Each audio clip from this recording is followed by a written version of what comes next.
गया है, क्योंकि आज भी जितने भी लोग शहर में बैठे हैं ये मैक्सिमम 2 या 3 पीढ़ी के लोग हैं जो शहर में आए हैं। उससे पहले ये सारे के सारे गांव के हैं। तो मैं गांव के समाज की बात करता हूं। जिसको हम शहर कहते हैं ये कोई समाज नहीं है, ये कॉलोनी है।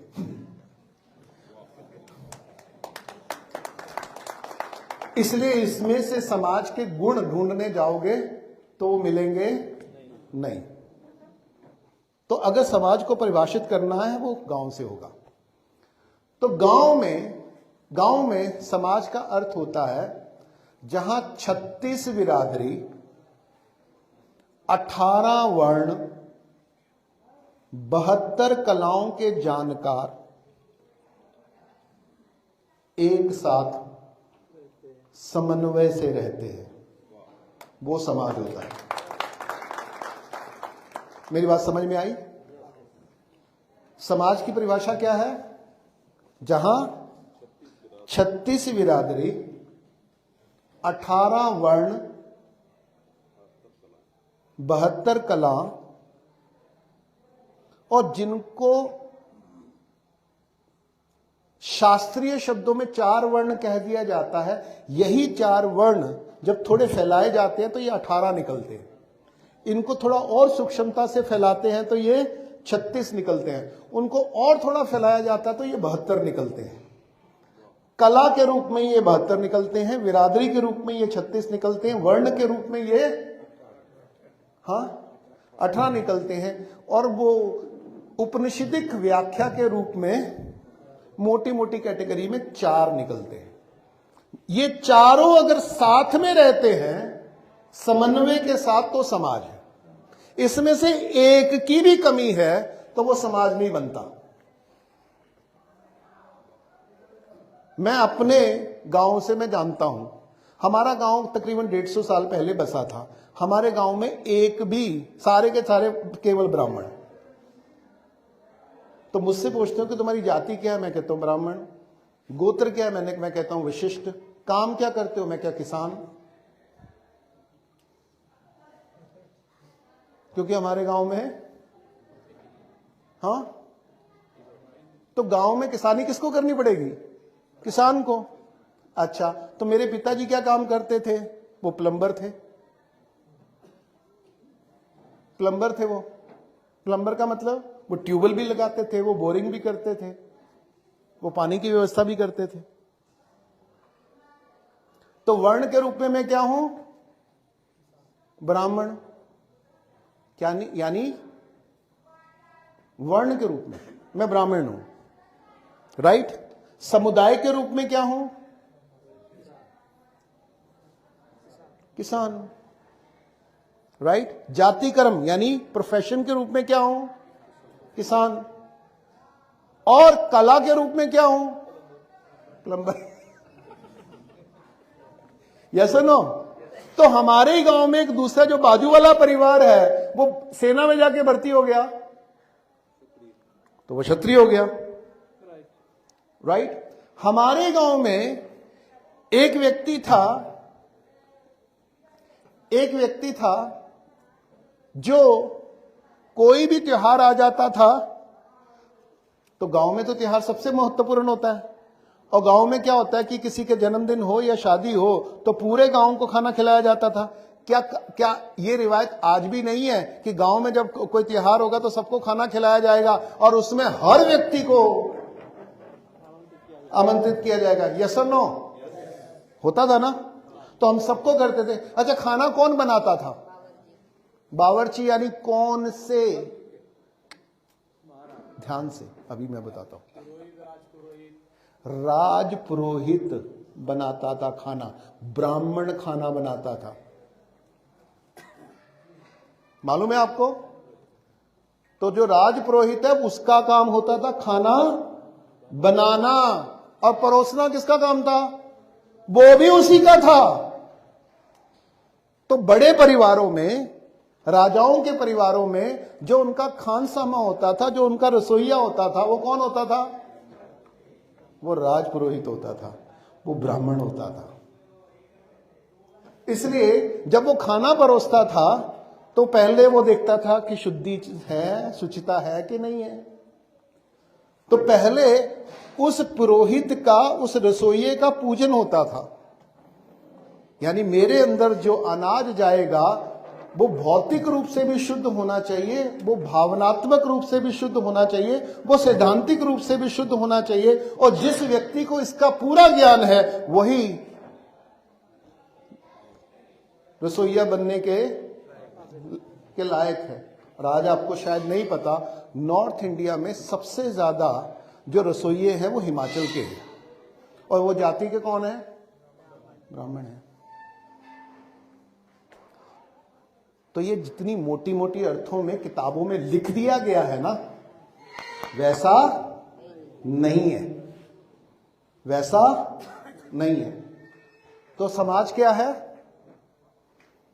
फिर से कह रहा हूं, शास्त्रीय रूप में 4 वर्ण, व्याख्या में 18 वर्ण, विरादरी में 36 वर्ण और कला में 72 कला। एक भी कला का व्यक्ति अगर गांव में नहीं है वो गांव पूर्ण नहीं होता था। मान लीजिए आपके गांव में लोहार नहीं है, तो किसान क्या करेगा? क्षत्रिय क्या करेगा? किसान क्या करेगा? और जो कड़िया है वो क्या करेगा? और जो मोची है वो क्या करेगा? सबको चाहिए। यस और नो? अगर गांव में मोची नहीं है तो क्या होगा? चमार नहीं है तो क्या होगा? तो आपको याद होगा कि जब पुराने जमाने में किसी गांव में किसी एक विरादरी या कला के व्यक्ति नहीं होता था तो हम क्या लूटने जाते थे? उनको चढ़ाई करते थे, चलो पूरे के पूरे इकट्ठे हो। स्त्रियों को तो चलो लूट लेके आते थे, पर कलाकार को क्या करते थे? कैसा सम्मान? हेलो, पूरा गांव के जो मूल प्रतिनिधि है वो इकट्ठे होकर उस गांव में जाते थे और उस गांव से आमंत्रण करते थे, उस पूरे समाज से याचना करते थे कि हमें कुछ परिवार दे दो और हम उसका भरण पोषण, मान सम्मान और उनकी पूरी जिम्मेवारी हम लेते हैं। कई बार तो हाथी पे लेके जाते थे, घोड़े पे लेके आते थे। यस और नो? ये तरीका था भारत के समाज का, राइट? तो एक भी कला अगर कम होगी तो समाज बनता नहीं है। तो जब वो ऐसा था जिसमें 72 कला को जानने वाले लोग थे, विरादरियों के ऊपर आते हैं, तो एक ही वर्ण के अंदर, अब वर्ण को थोड़ी परिभाषित कर लेते हैं। जो ज्ञान का काम करते हैं उसको हमने ब्राह्मण कहा। पुरोहिती उसका एक पार्ट है, पढ़ना पढ़ाना उसका एक पार्ट है, रिसर्च उसका एक पार्ट है, ज्योतिष उसका एक पार्ट है, तीज त्योहार उसका एक पार्ट है, काल गणना उसका एक पार्ट है, पूजा पाठ एक पार्ट है, राइट? तो जो ज्ञान का काम करेगा, कानून भी उसका एक पार्ट है, ग्रंथों को अध्ययन करना, उसको संचित करना उसका एक पार्ट है, उसको लिख के अगली पीढ़ी तक पहुंचाना उसका एक पार्ट है। इसलिए ब्राह्मणों में इतनी अलग अलग विविधता पाई जाती है, परंतु मेन कॉमन लिंक क्या है?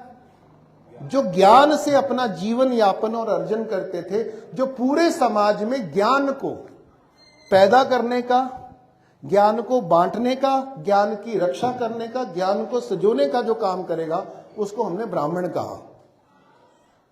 पर ब्राह्मणों ने के अंदर भी कमीने तो होंगे,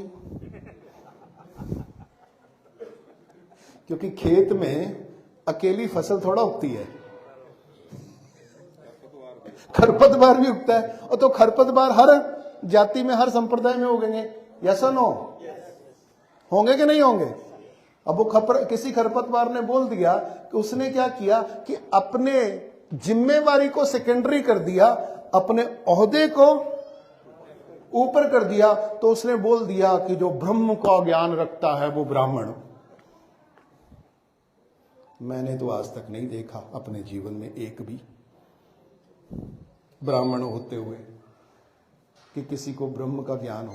आप में से है कोई ब्राह्मण? आपको है ब्रह्म ज्ञान? अगर है तो दो।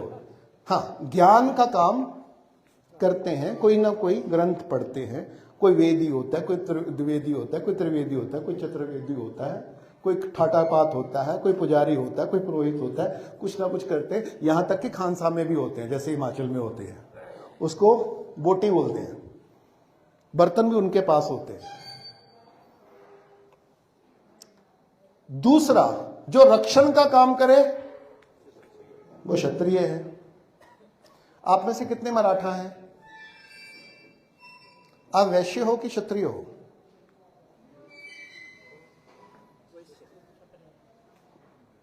जो मराठा हैं, अच्छा, पाटिल कितने आप में से?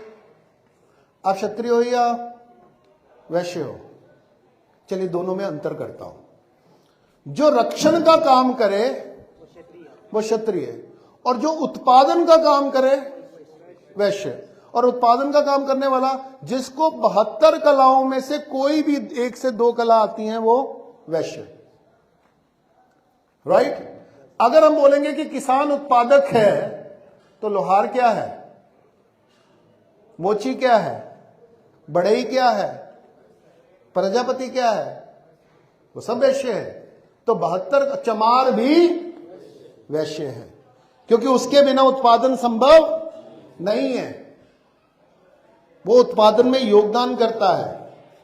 तो जो जो लोग अपनी कला से, अपने ज्ञान से उत्पादन में सहयोगी होते हैं, वो सारे के सारे वैश्य हैं। जो वस्तु का भी उत्पादन करता है और जीव का भी उत्पादन करता है और अन्न का भी उत्पादन करता है, वो सब के सब क्या है? वैश्य। तो ये जो पाटिल हैं, ये जो पटेल हैं, ये जो जाट हैं, ये जो कुणवी हैं, ये दोनों में मिक्स है। ये क्षत्रिय भी हैं और वैश्य भी हैं, क्योंकि जब युद्ध छिड़ गया तो हमारे राजा तो मात्र 1000-2000 की सेना रखते थे, वो लाखों की सेना तैनात करके लेफ्ट राइट थोड़ा करवाते थे। वो केवल लॉ एंड ऑर्डर चलाने के लिए, जरूरत के लिए 2000 की, मतलब 1-2000 की सेना रखते थे।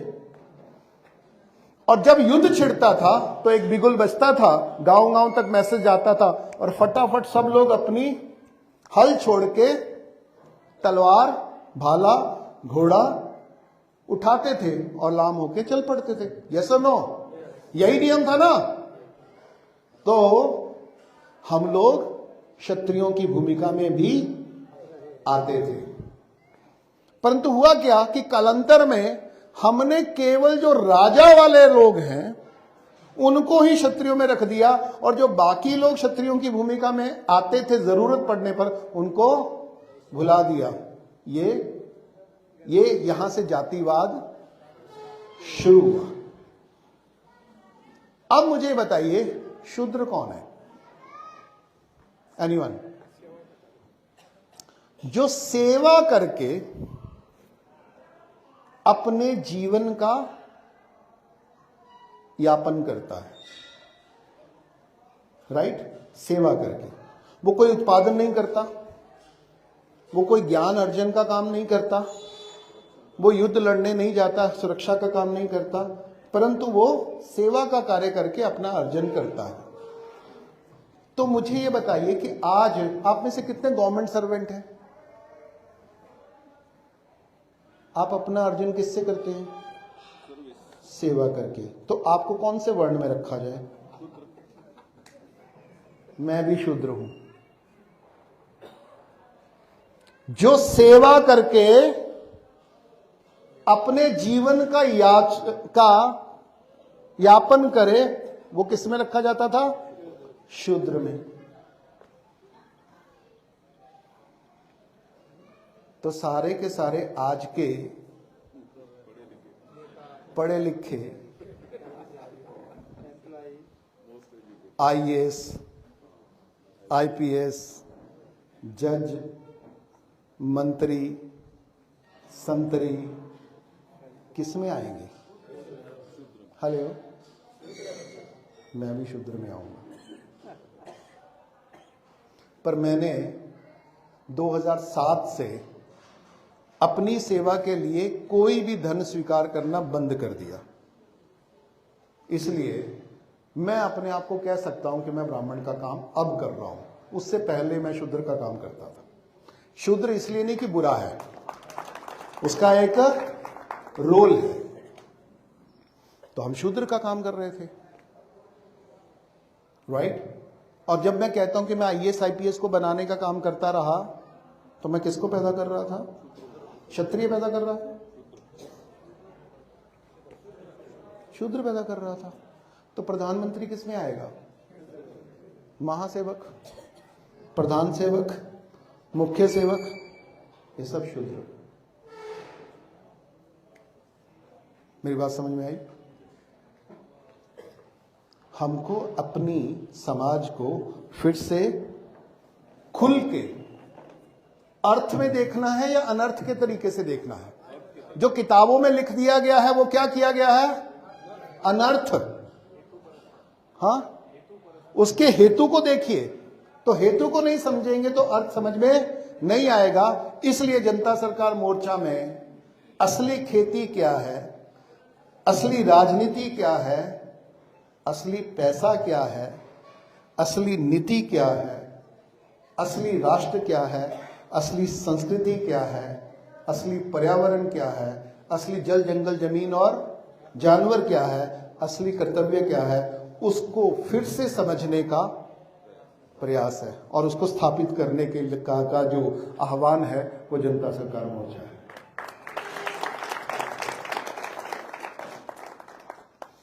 तो जब ऐसा समाज था जिसकी हम बात कर रहे थे, तो भारत की स्थिति क्या थी? मैंने एक बार आंकड़े निकाले।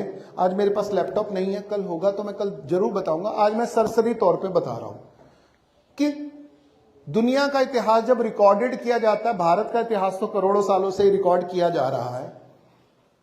घटनाओं के तौर पे हम 2000 साल से हम जीसस क्राइस्ट से एडीवीसी से हम काउंट करना शुरू करते हैं, है ना? तो 2000 साल पहले पूरी दुनिया में भारत की स्थिति क्या थी, आर्थिक रूप से और राजनीतिक रूप से? राजनीतिक रूप से 2000 साल पहले, 2500 साल पहले बुद्ध और महावीर दोनों इस धरती पे विचरते थे। 5000 साल पहले इस धरती पे कृष्ण महाभारत के युद्ध में युद्धरत थे, राइट? 2000 साल पहले भारत पे शक, हूण और कषाण इन वंशों का राज था। यानी मौर्य वंश, चंद्रगुप्त मौर्य आके जा चुके थे। अशोक, पूरे भारत में बुद्ध धर्म फैल चुका था और वहां से वो चीन में, तिब्बत में, ईरान में, श्रीलंका में, बर्मा में, कंबोडिया में फैल चुका था। तो लगभग 80% जो भूभाग है उसमें बुद्ध धर्म फैला हुआ था। वो अशोक से फैला, उसके बाद कुषाण आए। तो राजनीतिक तौर पे ये हुआ है कि हर 100-150 साल में वंश बदल गए हैं, वंश बदल गए हैं।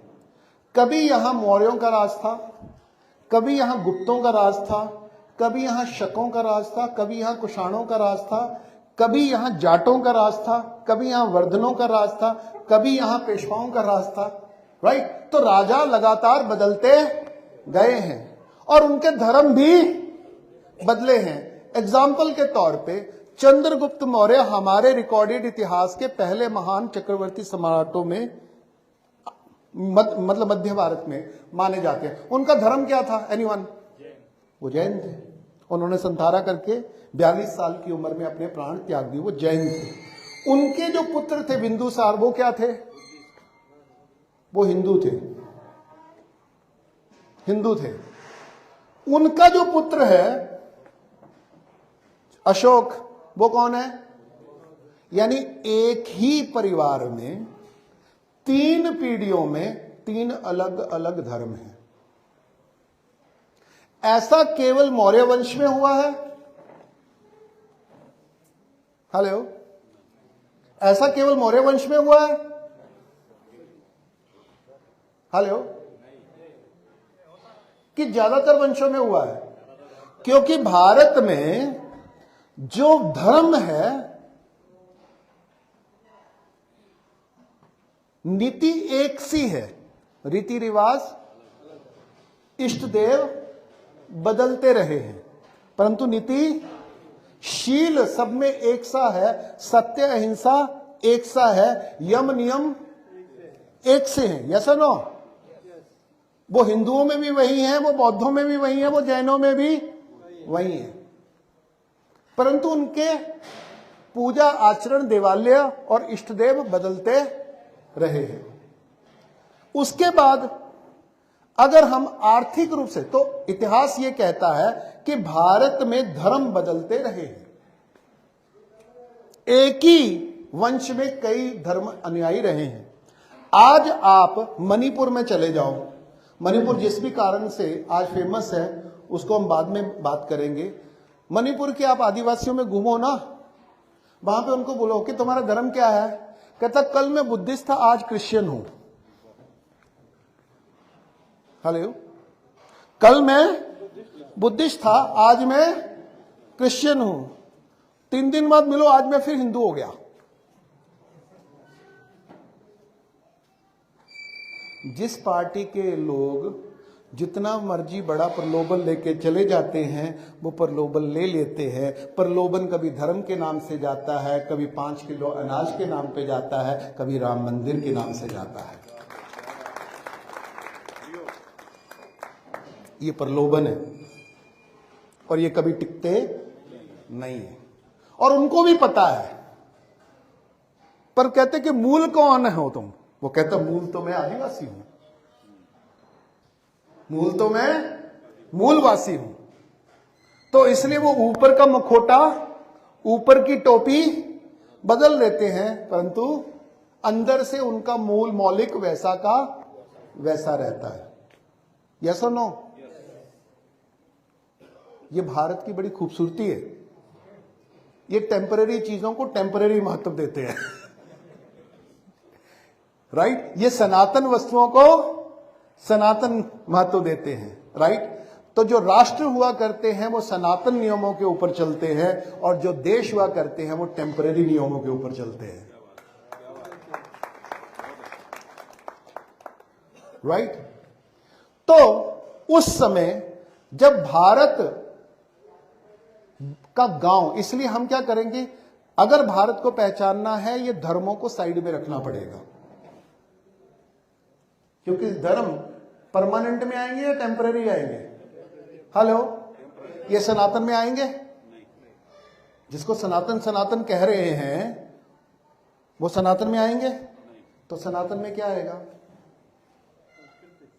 हमारी संस्कृति सनातन में आएगी। तो उस सनातन संस्कृति को पहले समझते हैं, क्योंकि उसको नहीं समझेंगे उसके अलावा कुछ भी बात करेंगे कुछ पल्ले पड़ने वाला नहीं है। तो संस्कृति के रूप में कहते हैं कि हम कैसे जी रहे हैं। संस्कृति क्या है? हम अपने साथ, अपने परिवार के साथ, अपने समाज के साथ और प्रकृति के साथ कैसे जीते थे, उसके जो शाश्वत नियम हैं उनको हम संस्कृति कहते हैं। तो भारत में समाज के रूप में हम इकट्ठे रहते थे। कितने वर्ण? कितने वर्ण? 18। कितनी बिरादरी? 36। और कितनी कलाएं? 72। क्लियर? तो हर आदमी उपयोगी था। हर आदमी कौन कौन उपयोगी था? चमार, लोहार, बढ़ई, सुथार, बालंद भी उपयोगी था। आपको मालूम है भारत में हर बिरादरी ने राज किया है भारत पे। वालंदों ने, नाइयों ने भी राज किया है। नाइयों का भी वंश हुए भारत में। कौन सा सबसे मशहूर वंश है जो नाई वंश था? एनीवन? नंदवंश।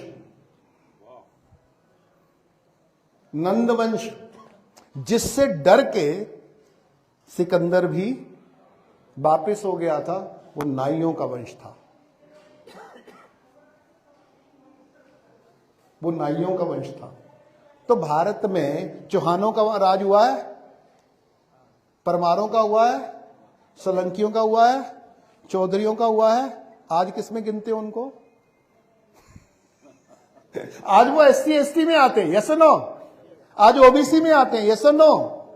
तो इसलिए इस देश में हरेक के पास अपने गौरवान्वित इतिहास का कोई ना कोई है। तो इसमें किसी को डिनाई नहीं किया गया। जिसमें जो सक्षम था उसने राज किया, यस और नो? इसलिए पुराना भारत राजतंत्र था या गणतंत्र था? हेलो, लोकतंत्र, गणतंत्र कहते हैं। वहां राजाओं को चुना जाता था, राइट? तो ये एक लंबा इतिहास है। पर मैं ये कह रहा हूं कि आर्थिक रूप से तो हमें भारत को समझना है, भारत की संस्कृति को समझना है, तो जातियों को क्या रखना पड़ेगा? साइड पे। धर्मों को क्या रखना पड़ेगा? साइड पे। किसको महत्व देना है? हम यहां की संस्कृति को देखते हैं, और संस्कृति में सबसे केंद्र में होती है अर्थतंत्र। गरीब समाज की संस्कृति भी अर्थतंत्र, गरीब समाज की संस्कृति भी गरीब हो जाती है। हां, तो उस समय भारत का अर्थतंत्र क्या था? तो इतिहास में जितने भी डाटा इकट्ठा किया, ये WHO से लेके UNDP से लेके यूनाइटेड नेशन तक सबने जो डाटा इकट्ठा किया, उस डाटा के मुताबिक आज से 2000 साल पहले 1 AD में भारत की जो जीडीपी थी, जीडीपी का मतलब है प्रति व्यक्ति आय, प्रति व्यक्ति परचेजिंग पावर, परचेजिंग पावर पे, पैसे से नहीं, परचेजिंग पावर पे, वो कितने पैसे से अपना जीवन यापन कर पाता है, व्यक्ति के रूप में, परिवार के रूप में, समाज के रूप में और देश के रूप में। तो भारत की जीडीपी पूरी दुनिया की जीडीपी का 25 से 26% था। हेलो, पूरी दुनिया का। 500 एडी में 25%। जब किसका राज था? जब गुप्त साम्राज्य खत्म हो रहा था, जब वर्धनों का साम्राज्य शुरू हो रहा था, जब भारत के ऊपर हूण आक्रमण कर रहे थे, और भारत का जो केंद्रीय शक और हूण आक्रमण कर रहे थे, और भारत टुकड़ों टुकड़ों में, जो केंद्रीय सत्ता थी वो छोटे छोटे टुकड़ों में टूट रही थी, तब भी भारत की जीडीपी 25% थी। जब भारत 1000 एडी, जब भारत के ऊपर अलग अलग जगह पे मुस्लिमों के आक्रमण होने शुरू हो गए थे, पंजाब, हरियाणा की तरफ, दिल्ली में चौहानों का राज्य था, और बाकी जगह अलग अलग, ठीक है, लगभग 500 से 1000 के करीब छोटे छोटे राज्य थे। उस यानी भारत कितने टुकड़ों में, राज्य व्यवस्था में कितने टुकड़ों में बटा हुआ है? 1000 के करीब में। परंतु भारत की जीडीपी तब भी 24% है। कितने परसेंट है? 24%। 500 साल आगे आते हैं मुगल काल में, जब अकबर का राज था भारत के ऊपर। उस समय भारत के ऊपर मुगलों का, मुगल कौन थे? तैमूर के वंशज। तैमूर कौन थे? किसके वंशज? चंगेज खान के, मंगोल, उनके वंशज थे। वो भारत पे राज कर रहे थे। उससे पहले गुलाम वंश ने भी राज किया। पहले गौरी ने किया, फिर गुलाम वंश ने किया, फिर तुगलकों ने किया, फिर लोधियों ने किया, फिर खिलजियों ने किया, फिर जाके मुगलों का साम्राज्य राज आया। उस समय भी भारत की जीडीपी दुनिया का 24% है। 300 साल तक मुगलों का राज चला। अकबर के बाद बाबर के बाद, हुमायूं के बाद, उसके बीच में एक और बंदा आया था थोड़े समय के लिए, वो बड़ा इंपॉर्टेंट है। कल वर्मा जी जब बात करेंगे तो वो उसकी बात करेंगे। बीच में आया था शेरशाह सूरी, सूरी वंश, जिसने बहुत कुछ किया है, बड़े छोटे समय के लिए बहुत कुछ किया है। और उसने जो बदलाव किए भारत में, वो आज भी वह दस्तूर है, और वो बड़े इंपॉर्टेंट हैं हमारे आज के मुद्दे को समझने के लिए। क्योंकि सूरी को समझे बिना आज की जो लोक व्यवस्था है, अर्थव्यवस्था है, न्याय व्यवस्था है, प्रशासनिक व्यवस्था है, उसको समझा नहीं जा सकता। क्योंकि उसी की व्यवस्था को अकबर ने और पूरे मुगल साम्राज्य ने कंटिन्यू किया। बाबर यहां केवल ताकत हासिल कर पाया था, उसको स्थापित नहीं कर पाया था। हुमायूं उसको गवा बैठा था, फिर भी उसने उसको प्राप्त कर लिया। अकबर को 14 साल की उम्र में युद्ध लड़के फिर से हेमू को हरा के मतलब अपना राज लेना पड़ा। परंतु सत्ता को स्थापित किया जाता है व्यवस्था से, न्याय से, अर्थतंत्र से, व्यापार से, कृषि से, सुरक्षा से। वो सारा काम जिस पद्धतियों से हुआ, उसमें शेरशाह सूरी का इंपॉर्टेंट पार्ट है। तो मैं कह रहा था 300 साल बाद, लगभग 1707 में, जब औरंगजेब का राज था, वो कट्टर था, उसने हिंदुओं पे फिर से जजिया लगा दिया था, जो कन्वर्जन भी कर रहा था।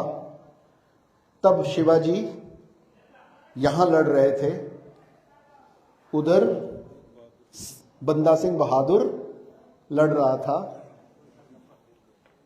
राइट। और उधर साउथ में, हर जगह भारत में मुगल साम्राज्य के खिलाफ, और मुगल साम्राज्य सिमट रहा था। उस समय भी भारत की जीडीपी दुनिया की जीडीपी का 26% था। मेरी बात समझ में आ रही है? उसके बाद अंग्रेज आते हैं और व्यापारी बन के आते हैं। 1757 में वो पहले जहांगीर के समय में आते हैं, छोटी छोटी फैक्ट्रियां खोलते हैं, छोटे छोटे व्यापार की सहूलतें लेते हैं। वो यहां का कीमती सामान, यहां से क्या ले जाते हैं? कपड़े, मसाले, मोती वगैरह वगैरह, और देके क्या जाते हैं? सोना और चांदी। तो जब हम कहते हैं कि भारत में 36-26% तक जीडीपी दुनिया का रहा, कितने साल तक? 1700 साल। ज्ञात इतिहास में, कैलकुलेटेड इतिहास में, लगभग 1700 साल तक हमारी जीडीपी, हम दुनिया का सबसे समृद्ध देश थे। और हमारी समृद्धि से इससे कोई फर्क नहीं पड़ा कि राजा हिंदू है कि मुसलमान है कि मंगोल है कि जाट है कि जैन है। ये बात क्लियर हो रही है? ये बात क्लियर हो रही है? इससे कोई फर्क नहीं पड़ा कि सारा भारत केंद्रीय सत्ता के करीब है, क्योंकि अशोक ने पूरे के पूरे, जिसको अखंड भारत की कल्पना करते हैं, उस सारे भूभाग में अशोक था। उसके लगभग 40% भाग में, 40-45% भाग में कनिष्क था। उसके लगभग 60-70% भाग में समुद्रगुप्त का राज्य था। उसके लगभग 80% भाग में अकबर का राज था। परंतु ये जो सीमाएं हैं, राजनीतिक सीमाएं हैं, ये बढ़ती घटती रही हैं। कभी भारत पूरे राजनीतिक रूप से एक केंद्रीय सत्ता के नजदीक भी आया है और कभी 1000 भागों में टूटा है, परंतु भारत की समृद्धि और संस्कृति के ऊपर कभी कोई फर्क नहीं आया 1700 साल में। तो इसलिए जिस तरीके से हमको इतिहास पढ़ाया जा रहा है, उससे भारत को समझा नहीं जा सकता।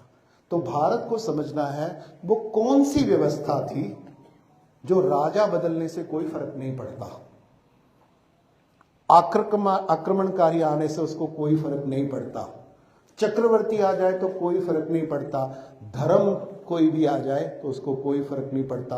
वो अपने आप को वैसी ही अविरत समृद्धि के साथ चलती रहती है। और पूरी दुनिया का समृद्धि का भी केंद्र है, संस्कृति का भी केंद्र है, ज्ञान का भी केंद्र है और व्यापार का भी केंद्र है भारत, और शिक्षा का भी केंद्र है। वो कौन सी व्यवस्था थी? वो किसी राजा की बनाई हुई नहीं थी, वो किसी धर्म की बनाई हुई नहीं थी। और उसमें किसका योगदान था? संस्कृति का। और संस्कृति का मतलब समाज, हमारी समाज व्यवस्था का। और वो समाज व्यवस्था में किसका योगदान है? राजा का। यहां की सामाजिक व्यवस्था का, जिसको बोलते हैं 4 वर्ण, 18 वर्ण, 36 बिरादरी, 72 कलाएं, उसका है। अब उसकी छोटी सी झलक देके मैं आज का सेशन पूरा करता हूं, क्योंकि थोड़ी देर हो रही है। उस समय भारत का हर व्यक्ति उत्पादक था,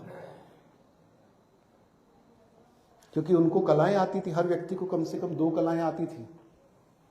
यस, राइट। जैसे किसान किसानी भी करता था और युद्ध भी लड़ता था। यस, तो उन कलाओं के साथ वो जीता था। तो सारे मिलके उत्पादन करते थे, क्योंकि अगर आपको अमीर होना है तो भारत में समृद्धि का आधार सोना था, चांदी थी, लूट थी, टैक्स था या उत्पादन था। तो भारत की जो अर्थव्यवस्था है वो उत्पादन प्रधान है। इसलिए सबसे बेहतर जब धंधा बोला गया है, प्रोफेशन बोला गया है, तो खेती को उत्तम माना गया है। कि सबसे उत्तम कौन? खेती। क्योंकि खेती क्या करती है? उत्पादन करती है। किस चीज का उत्पादन करती है? क्योंकि वो एक बीज डालती है और असंख्य बीज पैदा करती है। और पशुपालक, वो एक गाय से शुरू करता है। वो श्वेत केतु की कहानी आपने सुनी होगी। वो एक गाय लेके जाता है और 1000 गाय लेके आता है, राइट। तो पशुपालन और खेती सबसे उत्तम है, क्योंकि वही उत्पादन होता है। तो लोहार क्या करता है? लोहार उत्पादन नहीं करता, रूपांतरण करता है। कुम्हार क्या करता है? वो मिट्टी में रूपांतरण करता है, राइट। कपड़े बुनने वाला क्या करता है? वो कपड़े को पैदा नहीं करता, जो खेत में से उत्पादन हुआ उसका रूपांतरण करता है, राइट। तो ये रूपांतरण की प्रक्रिया है, परंतु उत्पादन में सभी सहयोगी हैं। तो हर गांव में उसका उत्पादन होता था। अब उसी उत्पादन व्यवस्था को हम आज ले लें, जिसमें सारे के सारे 36 बिरादरी वाले सहयोगी थे। यस, इसलिए सबके घर बटे हुए हैं गांव में। अच्छा, जो चमार है वो गांव के बाहर क्यों रहता है? वो छूत है, अछूत है? हेलो। और जो लोहार है वो दूसरे कोने में क्यों रहता है? हाँ, आवाज की वजह से और धुएं की वजह से, और वो अग्नेय काम कर रहा है, अग्नि का काम कर रहा है। अगर थोड़ी बहुत एक्सीडेंट हो गया तो हाँ, और उसको खनन का भी काम करना है। और उसका गांव के अंदर काम बहुत कम है, बाहर काम बहुत ज्यादा है। यस और नो? तो इसलिए उसके बिजनेस की नेचर ऐसी थी जिससे किसी को असुविधा ना हो, इसलिए उस तरीके से उसकी लोकेशन, उसका वस्तु, उसके कपड़े, उसका खान पान, उसका रहन सहन, उसकी मान मर्यादा, उसका सम्मान और उसका योगदान निर्धारित होता था। मेरी बात समझ आ रही है? वो कोई ऊंच नीच की, उसमें एक नियम थे, उसमें एक अनुकूलता और सहयोग का नियम है। तो जब ये सारे के सारे मिलकर उत्पादन करते थे, मैं आज की बात करता हूं, भारत में इस समय 6,40,000 के करीब गांव हैं। ये भी एक बड़ा षड्यंत्र है, ठीक है।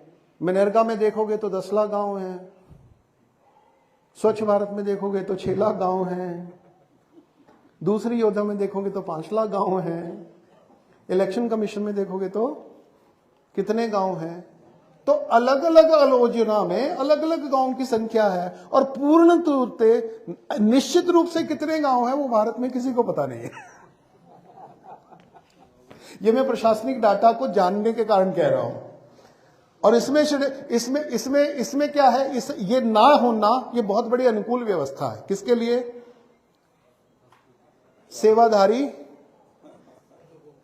लोगों के लिए। अगर एक गांव में 1 लाख का बजट होता है साल का, तो अगर 5 लाख से 10 लाख के बीच का अंतर करेंगे तो कितने का बजट हो गया? हेलो, सर ये पिन कोड के हिसाब से 6.5 लाख शायद बोले। वो अलग अलग तरीके से, मैंने कहा ना, अलग अलग नीति से, अलग अलग एंगल से अलग अलग संख्या है। मनरेगा में अलग है, स्वच्छ भारत में अलग है, राइट। सरपंची में कितने हैं? सरपंची का अलग है, हाँ, सब में अलग है। परंतु उसमें क्या है, इस गैप से इतना बड़ा घोटाला किया जा सकता और किया जा रहा है, जिसके बारे में किसी को किनको पता है? कलेक्टर को पता है, चीफ सेक्रेटरी को पता है, पर वो कभी बोलेगा नहीं क्योंकि सभी उसके बेनिफिशियरी हैं, लाभार्थी हैं। तो योजना बनाने वाले सबसे पहले लाभार्थी होते हैं। तो इन्होंने ये, आज भारत में गरीब से गरीब गांव हो, मैं उस व्यवस्था की बात कर रहा हूं। गरीब से गरीब गांव में कितना उत्पादन होता है? एवरेज एक गांव की जनसंख्या 4000 के करीब है, एवरेज, मोटा छोटा निकाल के।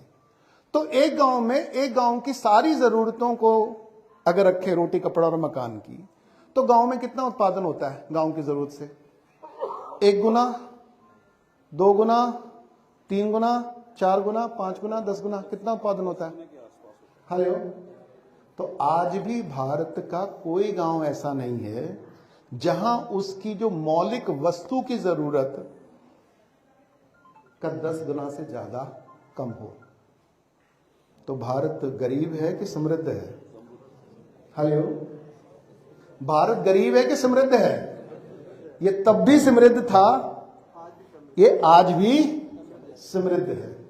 एग्जाम्पल के तौर पे 1947 में हम 33 करोड़ थे, आज हम 140 से 50 करोड़ के बीच में हैं।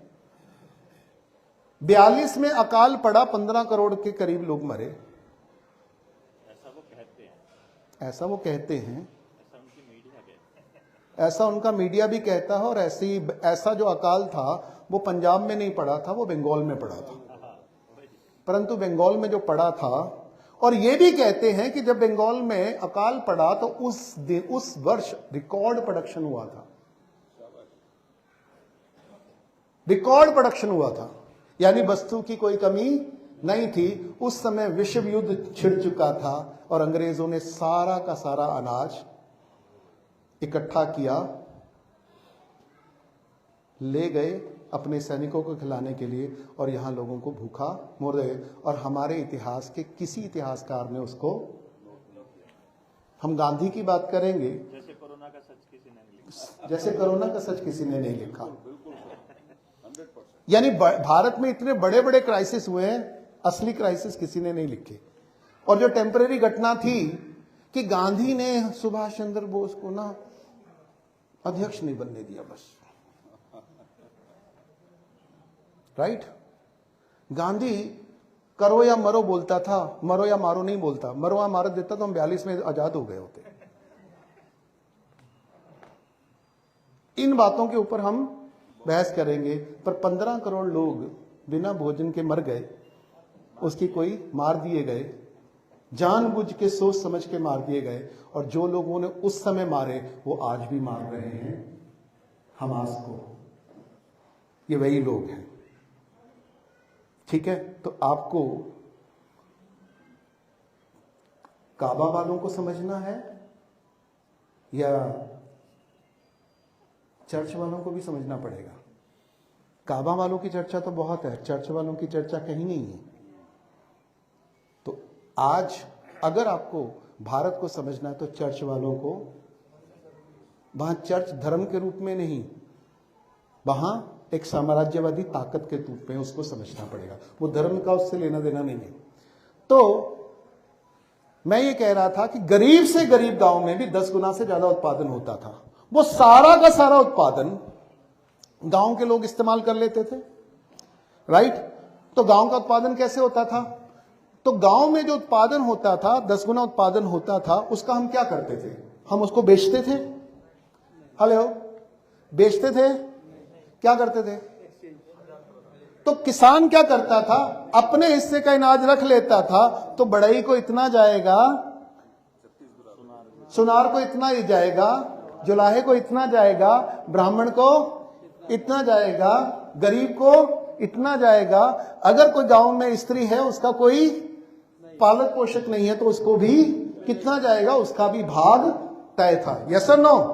और उसके बाद भी कितना बचता था? 8-9 गुना बचता था। और वो जो 8-9 गुना बच जाता था, उसका हम क्या करते थे? हम हर एक गरीब से गरीब परिवार अपने घर में बड़े बड़े कोठार रखता था। यस और नो? कितनों के घर में है आज भी? कितने साल का अनाज भरते थे? 2 साल का। केवल अनाज भरते थे? केवल अनाज भरते थे?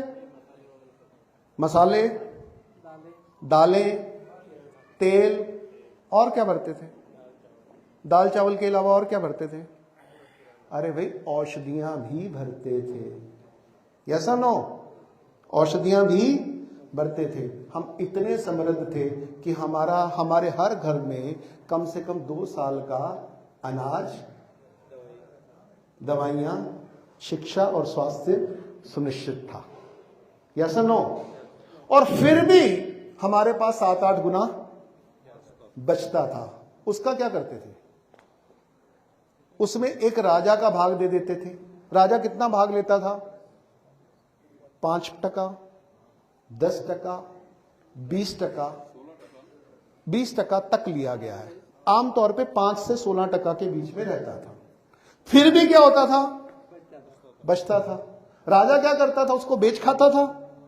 वो भी राज्य की सुरक्षा के लिए उसको कोष में कर लेता था। तो वो कोष तैयार रखता था। तो पूरे राष्ट्र, गांव का भी कोष तैयार है, घर घर का कोष तैयार है, गांव का भी कोष तैयार है, और राज्य का भी कोष तैयार रहता था। इसलिए हम समृद्ध थे। फिर भी बचता था कम से कम 5 गुना। उसका क्या करते थे? तो गांव में कुछ लोग आते थे, उस अतिरिक्त सरप्लस प्रोडक्शन को इकट्ठा करते थे। तो वो पड़ोसी राज्य में जहां उस तरह की फसल नहीं होती थी, वहां ले जाके उसको बेचते थे। पर वो बेचते किस में थे? कुछ लोग वस्तु में विनिमय कर लेते थे, और कुछ लोग, वस्तु में मुश्किल होता था तो वो द्रव्य में, गोल्ड में, सोने में, चांदी में, उस समय अलग अलग तरह का विनिमय होता था। वो छोटा विनिमय होता था तो टके टके में होता था। कितनों ने टका देखा है? किन्हों ने काना देखा है? किन्हों ने पैसा देखा है? कितनों ने दमड़ी देखी है? तो हमारे पास इतना अधिक अनाज था, इतनी अधिक वस्तु थी कि इतनी छोटी पैसे की इकाई से भी हम खुश रहते थे। कितनों ने, आप में से कितनों ने पंजी देखी है? 5 पैसे, 1 पैसा भी देखा है। मैं पंजी इसलिए कह रहा हूं। और जब आप पंजी, आपको, आपके घर में कोई मेहमान आ जाता था तो आपको क्या देता था? और हम क्या होते थे? खुश। और उसके क्या आते थे? 5 टॉफी आती थी। और कौन सी? डालीमा की। कितनों ने डालीमा की टॉफी खाई है? राइट। और कितनों ने ऑरेंज की टॉफी खाई है?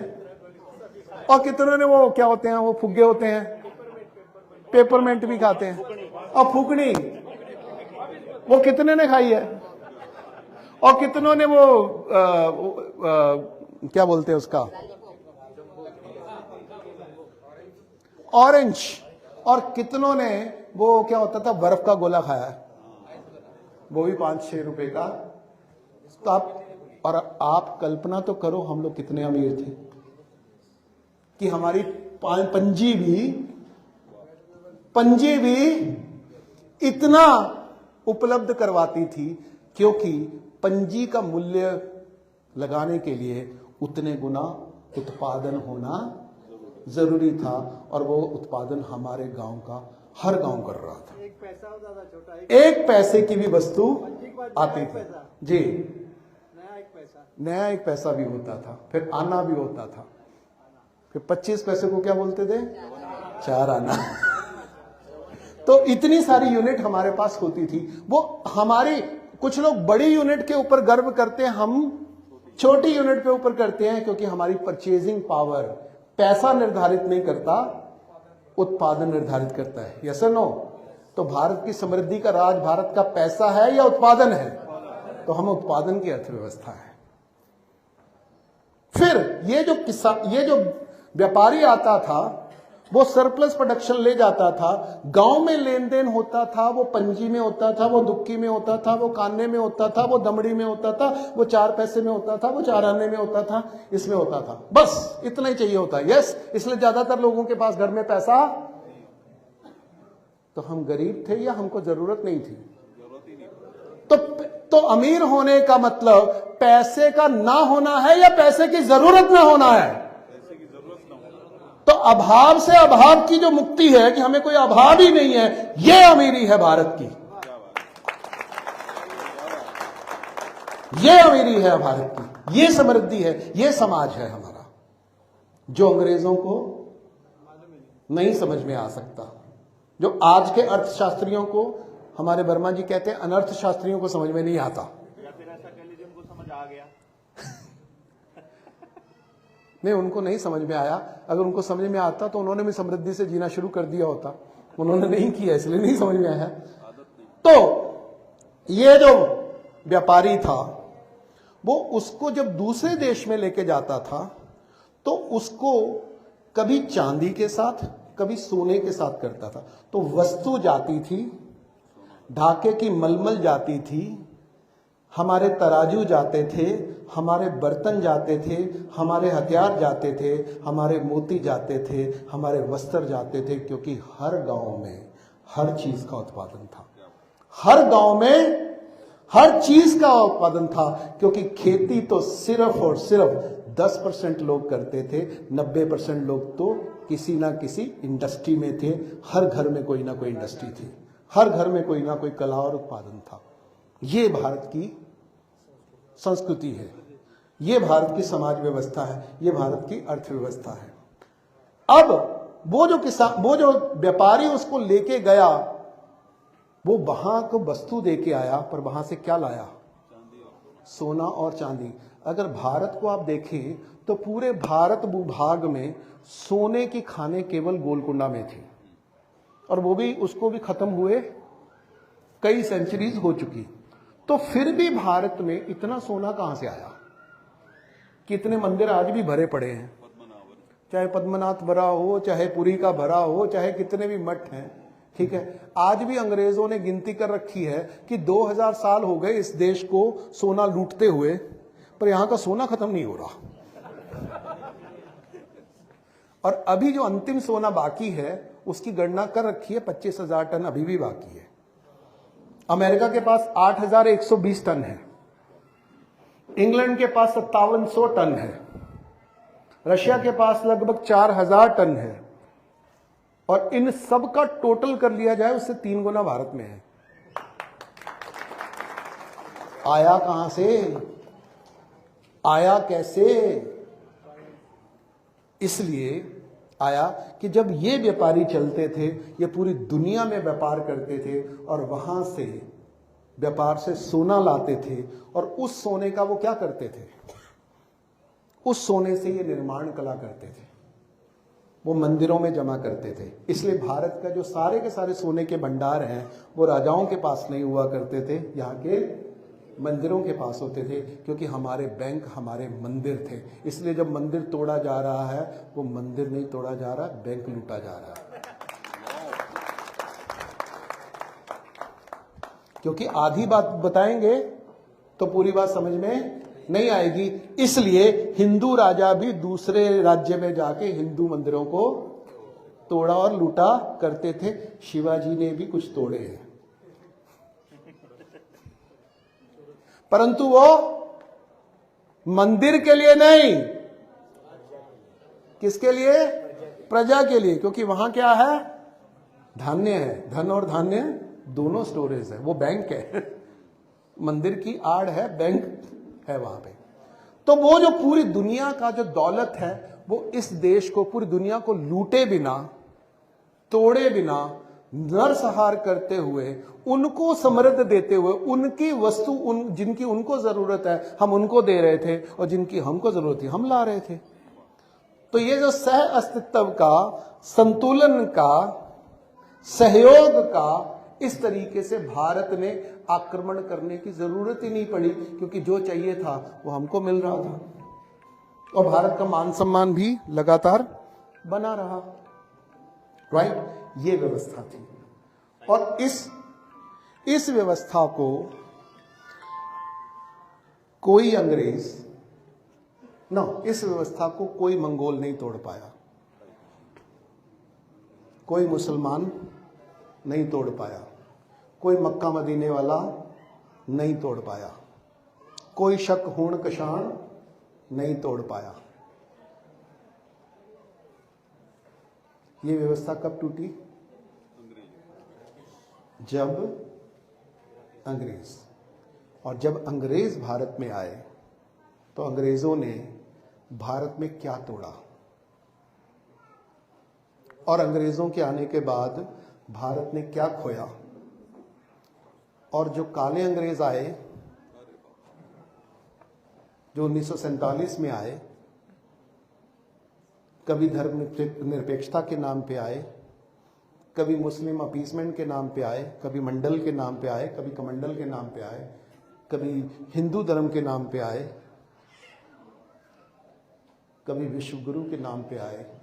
इनके आने से भारत ने क्या खोया और क्या पाया, उसका विवेचन करना, उसको समझना जरूरी है।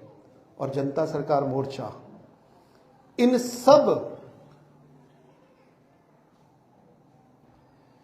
आंशिक कारणों के पीछे जो दूरगामी और दीर्घगामी और गहरा षड्यंत्र है, उसको समझ के ने का काम करता है। क्योंकि अगर हम उसको नहीं समझेंगे, ऊपरी ऊपरी मंदिर में, मस्जिद में, लफ्ज जिहाद में उलझे रहेंगे, तो क्या होगा? आपकी बर्बादी कभी खत्म नहीं होगी। जीतू भाई, मैं थोड़ी देर में कॉल करता हूं, सेशन ले रहा हूं। आपकी बर्बादी, हमारी बर्बादी कभी खत्म नहीं होगी, क्योंकि 1757 में भारत की जीडीपी 24% थी दुनिया का, जहां आज अमेरिका है। 1890 में भी 24% है, जब अमेरिका अभी पावर भी नहीं बना। उस 1890 1922 में भारत दुनिया की तीसरी से चौथी अर्थव्यवस्था है। कब? 1922 में।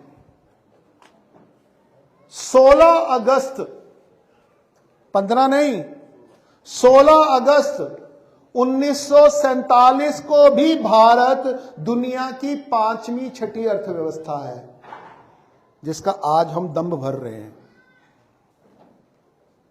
16-17% के साथ। तब भी भारत 16-17% है। अंग्रेजों ने कितने साल लूटा?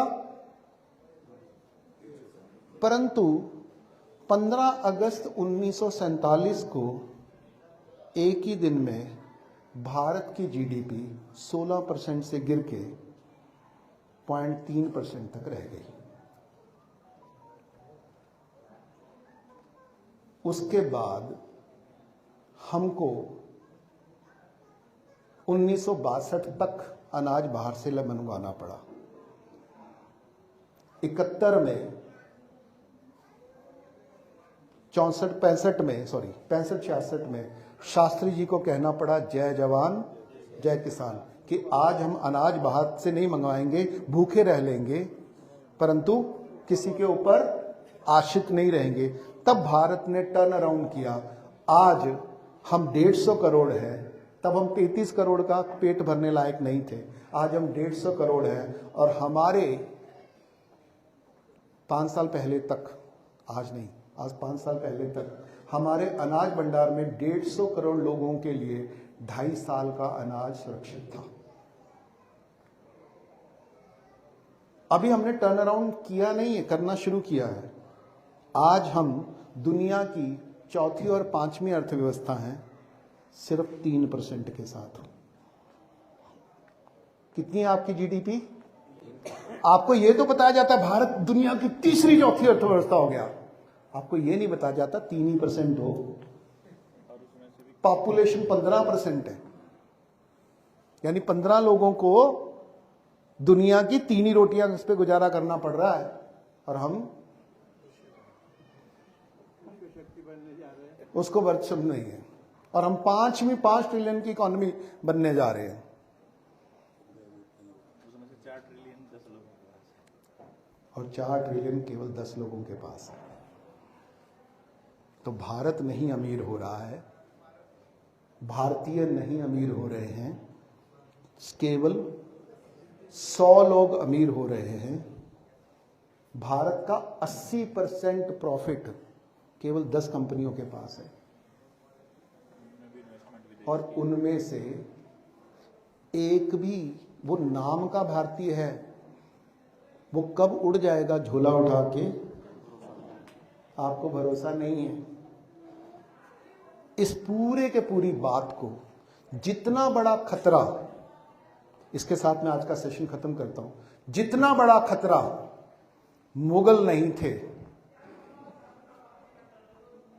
मंगोल नहीं थे, शक नहीं थे, हूण नहीं थे, कुषाण नहीं थे, जितना बड़ा खतरा महाभारत काल में नहीं था, जितना बड़ा खतरा दूसरे विश्व युद्ध में भी नहीं था, उससे भी 1000 गुना बड़ा खतरा आने वाले 2 से 5 साल में भारत में के सामने मंडरा रहा है। क्योंकि भारत की जिस व्यवस्था से भारत दुनिया में अपने पांवों पे अपनी अस्मिता के साथ, अपनी धार्मिकता के साथ, अपनी संस्कृति के साथ, अपने स्वावलंबन के साथ, अपनी गरिमा के साथ खड़ा रहा है, उस व्यवस्था के जो चंद हिस्से बचे हुए हैं वो भी अंतिम सांसें गिन रहे हैं। राइट? तो अब हम सबको, अगर हम भारतीय हैं, अगर हम भारतीय हैं तो उनको पहले समझेंगे वो कौन से हिस्से हैं जो बचाने लायक हैं, जो हमको भारतीय बनाते हैं, जो हमको विश्व गुरु बनाते थे, जो हमको समृद्ध बनाते थे, जो हमको शिक्षा में, स्वास्थ्य में, न्याय में, धर्म में, चिकित्सा में दुनिया का मार्गदर्शक के रूप में स्थापित करते थे, वो अंतिम सांसें गिन रहे हैं। क्योंकि वो नहीं बचा तो भारत नहीं बचेगा, केवल इंडिया बचेगा। आपको इंडिया चाहिए या भारत चाहिए?